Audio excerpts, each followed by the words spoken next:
বিশ্বনবী মসজিদে নববীতে নামাজ পড়ছেন, তিনি আল্লাহু আকবার বলে নামাজ শুরু করলেন, কেরাত পড়লেন, রুকু করলেন, রুকু থেকে দাঁড়িয়ে বিশ্বনবী পড়লেন সামি আল্লাহু লিমান হামিদা, পেছন থেকে সাহাবারা পড়ল রব্বানা ওয়ালাকাল হামদ।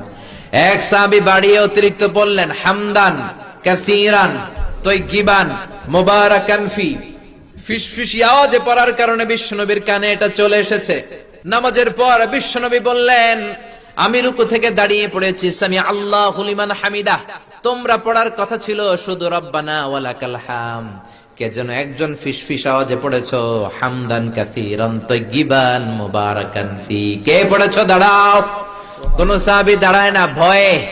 বিশ্বনবী অভয় দিয়ে বললেন, কিছু বলবো না, কে পড়েছো? দাঁড়াও।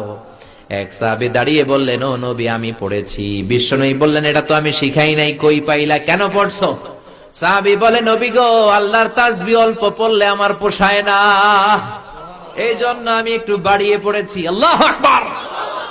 বিশ্বনবী বললেন, ভয় পেও না, বিচলিত হয় না, নামাজরত অবস্থায় আমি দেখেছি বিদউ ওয়া সালাসুনা মালায়েকা, 30 জনেরও বেশি ফেরেশতা তোমার এই অতিরিক্ত তাসবিহর সওয়াবটা কে লিখে লিখে আল্লাহর দরবারে পৌঁছে দিতে পারে, তারা আকাশের মধ্যে কে আগে নিয়ে যেতে পারে প্রতিযোগিতা করছিল।